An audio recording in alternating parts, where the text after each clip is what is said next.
एक गांव में रहने वाला 25 साल का भोंदू अपनी बेवकूफी भरी हरकतों की वजह से अपने गांव के साथ साथ आसपास के गांव में भी प्रसिद्ध था।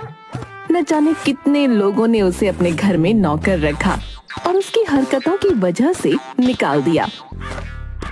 एक बार गांव के करोड़ी मल ने भोंदू पर तरस खाकर उसे अपने घर नौकर बना लिया। एक दिन सेठानी भोंदू से,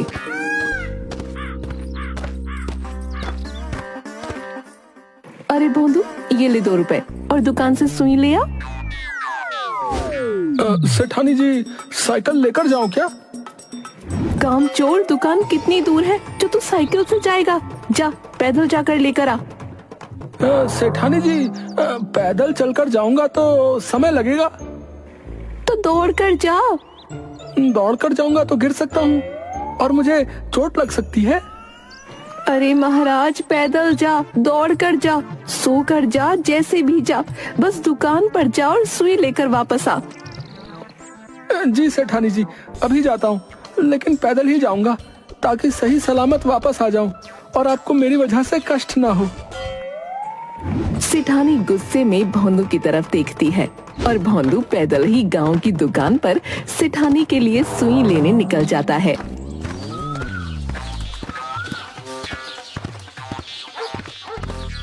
दुकान पर पहुंचकर भोंदू दुकानदार से, सेठ जी, एक सुई दे दो। सुई छोटी दूं या मोटी दूं?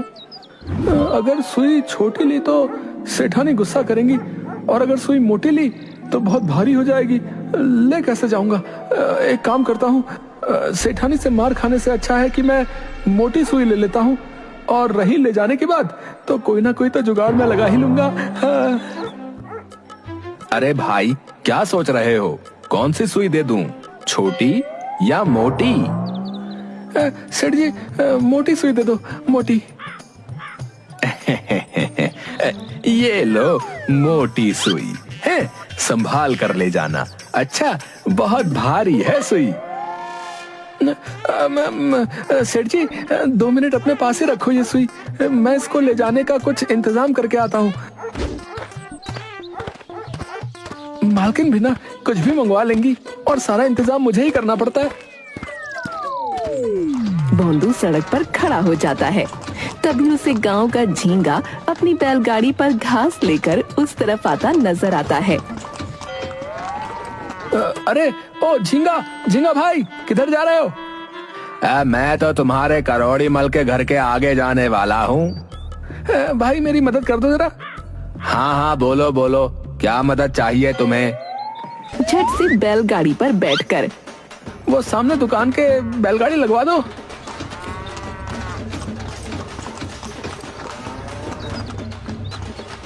अरे भाई, जल्दी से सुई को बैलगाड़ी पर रखवा दो। हाँ हाँ, जरूर भाई।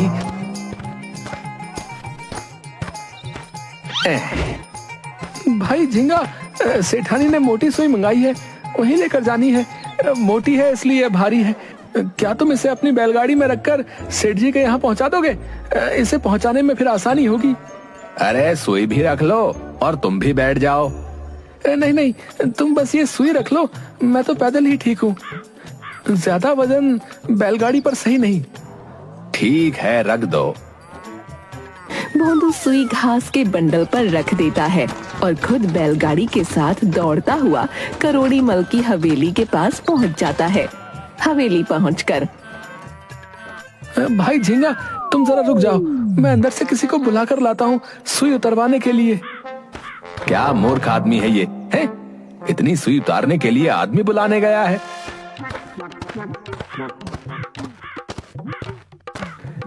सेठानी जी, मैं सुई ले आया है। ला दे। सेठानी जी, सुई तो मैं मोटी ले आया हूँ।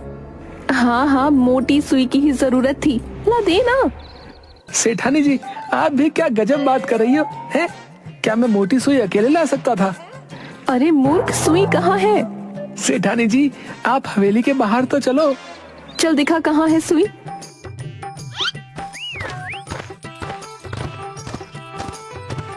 भोंदू सेठानी को लेकर हवेली के बाहर जाता है और बैलगाड़ी की तरफ इशारा करते हुए कहता है, सेठानी जी, इसमें रखिए सुई, उतरवा लो जरा। तू सुई बैलगाड़ी में लेकर आया है? और नहीं तो कैसे लाता, मोटी सुई भारी जो होती है। सेठानी अपना सर पकड़ लेती है। चल निकाल, कहाँ रखी है तूने सुई? सेठानी जी, आप जानती हैं ये झींगा बहुत अच्छा इंसान है। इसने किराए का एक भी पैसा नहीं लिया और फ्री में ही सुई हमारी हवेली तक छोड़ने आ गया। भोंदू, जल्दी उतार अपनी सुई, है मुझे देर हो रही है। और हाँ, भाड़ा भी लेते आना, पूरे 50 रुपए। अरे भोंदू, कहाँ है सुई?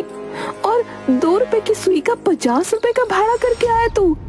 भोंदू घास के बंडल में सुई ढूंढता हुआ कहता है, सेठानी जी, मैं सच कह रहा हूँ, मैंने सुई घास के बंडल में रखी थी। नीचे उतर, बताती हूँ तुझे मैं। सेठानी जी, मैं सच कह रहा हूँ, मैंने सुई घास के बंडल में रखी थी। और हाँ, ये झींगा भाई से भाड़े की कोई बात भी नहीं हुई थी। देख भोंदू, इतना इंतजार वहाँ दुकान पे किया, तुमने सुई चढ़ाई और यहाँ तक मैं ले आया। अब मेरा काम खत्म, मेरा भाड़ा लाओ। मालकिन, आप टेंशन मत लो, मेरी पगार से काट लेना 50 रुपए।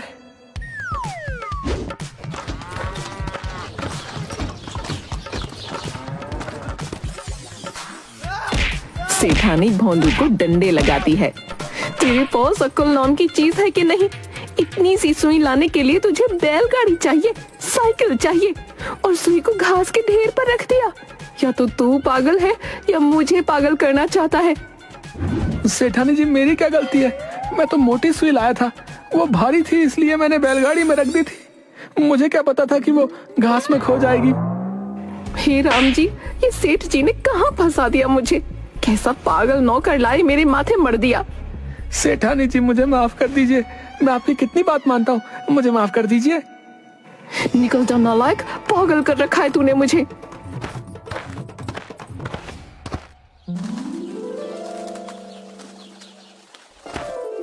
सेठानी को शाम के समय योगा करने की आदत थी।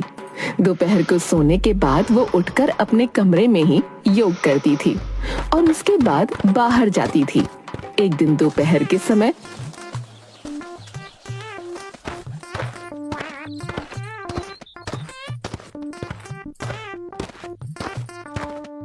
भोंदू, मेरी बात ध्यान से सुन।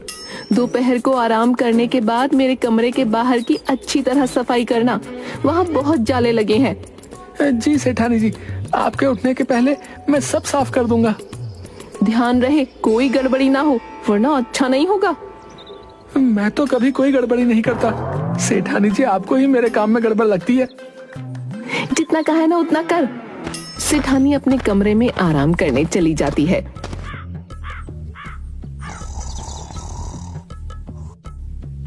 भोंदू भी थोड़ी देर आराम करने के बाद खुद से बोलता है, चल भाई भोंदू, काम पर लग जा, वरना सेठानी जी की गालियां पड़ेंगी।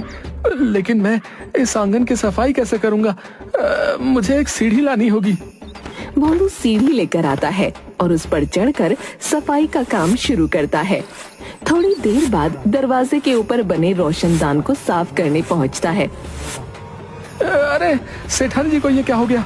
ये नीचे कैसे गिर गई हैं? सेठानी जी, आपको क्या हो गया? सेठानी शवासन में जमीन पर लेटी होती है।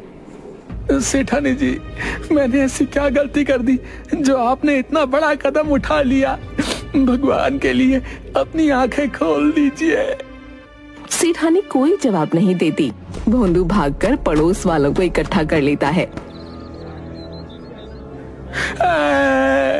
मेरी सेठानी मर गई, अब मैं अपने सेठ जी को क्या जवाब दूंगा? तू ये क्या कह रहा है भोंदू? होश में तो है? हाँ, मैं सच कह रहा हूँ भाई। देखो चलकर, सेठानी जमीन पर मरी हुई पड़ी है, कुछ भी जवाब नहीं देती। मैंने तो बहुत आवाज दी, मैं जल्दी से सेठ जी को बुला कर लाता हूँ। सेठ जी, अनर्थ हो गया, जल्दी घर चलिए। क्या बात हो गई भोंदू? सेठानी जी आपको छोड़कर इस दुनिया से चली गई। आप विधवा हो गए सेठ जी, आप विधवा हो गए। क्या बकवास कर रहा है? मैं जानता हूँ सेठ जी, आपके लिए ये सुनना कितना मुश्किल है, लेकिन यही सच है। अब सेठानी इस दुनिया में नहीं रही। करोड़ी मल घर की तरफ भागता है और रास्ते में कीचड़ में फिसल कर गिर जाता है। हे राम, मर गया, मेरी तो कमर टूट गई। सेठ जी, मैं जानता हूँ कि आप दुखी हैं, लेकिन आपको पागल नहीं होना है। अरे बेवकूफ, मेरा पैर कीचड़ में फिसल गया, मुझे यहाँ से निकाल। भोंदू करोड़ी मल को निकालता है और हवेली पहुँचते हैं दोनों।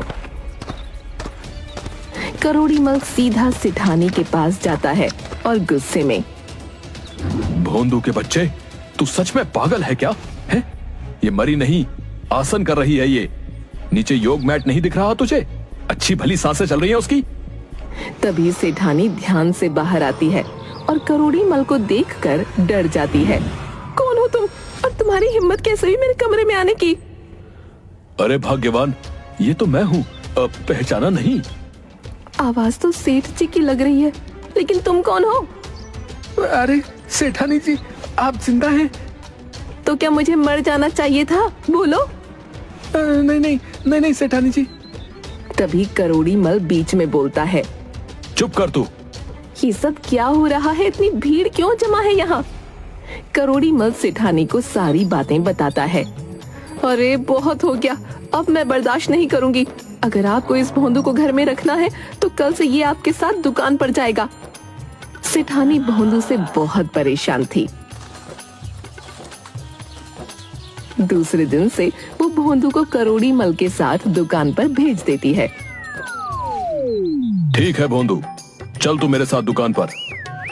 जी करोड़ी मल जी, क्या काम है बताइए। अरे दुकान पर तो चल पहले। करोड़ी मल का कपड़ों का व्यापार था।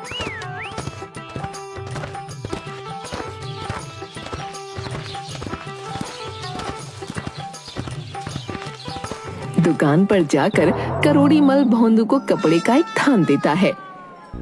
भोंदू बेटा, ये ले एक कपड़े का थान, इसे ले जा और ले जाकर चौक के पास खड़ा हो जा। कोई ग्राहक दिखे तो उसे बेच देना। जी करोड़ी मल जी, बस इतना सा काम है, ये तो मैं बड़ी आसानी से कर दूंगा। लेकिन करोड़ी मल, आप कितने बेवकूफ हैं। क्या बोला बे भोंदू, मैं बेवकूफ हूँ? मेरा मतलब है करोड़ी मल, आपने मुझे कपड़े का थान तो दे दिया, लेकिन ये नहीं पता है कि कपड़े का थान बेचना कितने में है। देखो भाई भोंदू, भगवान की दया से हमारा धंधा अच्छा चलता है, तो 10 रुपए ऊपर या 10 रुपए नीचे क्या फर्क पड़ता है? हमें ज्यादा का लालच नहीं है। तू बस ये कपड़े का थान बेचकर आ जा। ठीक है करोड़ी मल, बस थोड़ी देर में कपड़े का थान बेचकर वापस आता हूँ।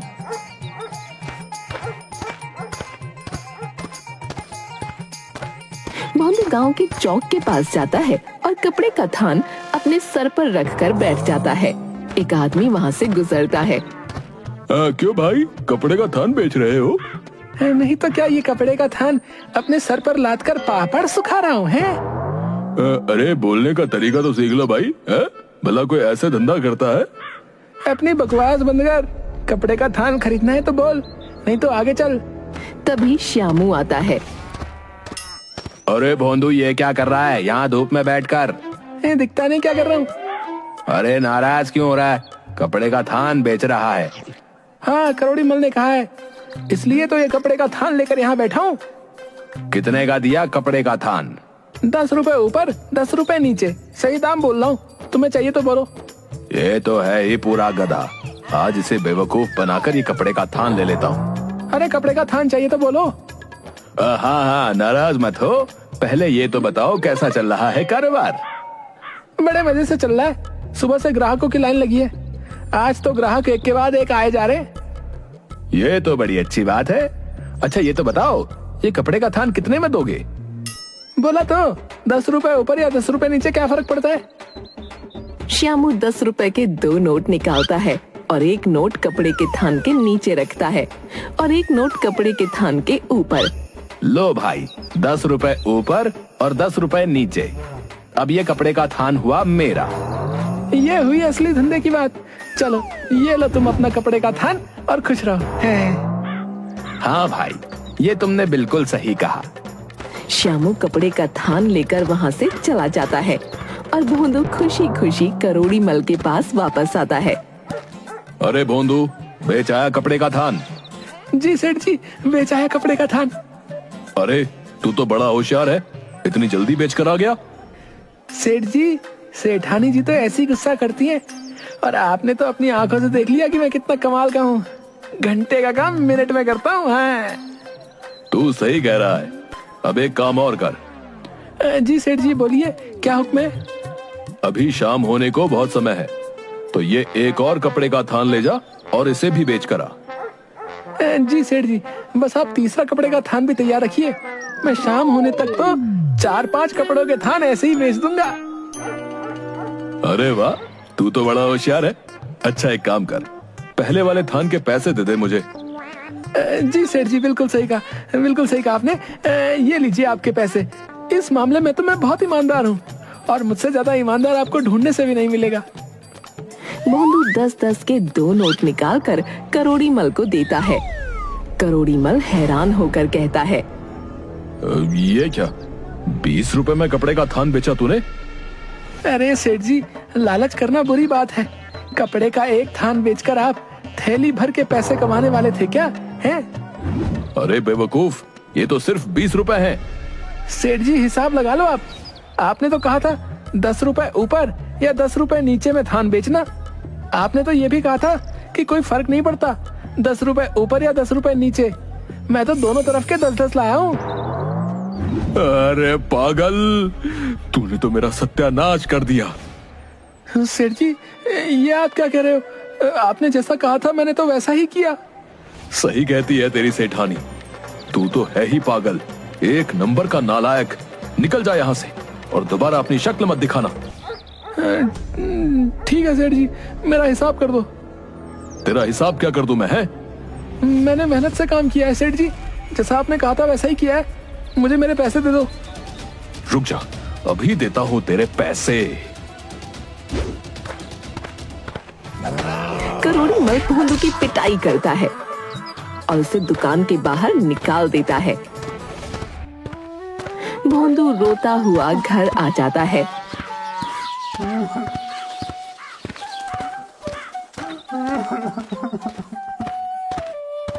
आ गया बेटा? आ तो गया माँ, लेकिन मुझे करोड़ी मल का हिसाब कुछ समझ नहीं आ रहा है। क्यों, क्या हुआ? उस करोड़ी मल ने मुझसे बेईमानी कर ली। पैसे तो दिए नहीं और मेरी कमर अलग से तोड़ दी। एक नंबर का बेईमान है वो। क्या बेईमानी की करोड़ी मल ने? बता मुझे। भोंदू अपनी माँ को सारी बात बताता है। अरे बेवकूफ, न जाने कहाँ से तू पैदा हुआ रे। तूने तो मुझे दुखी कर रखा है।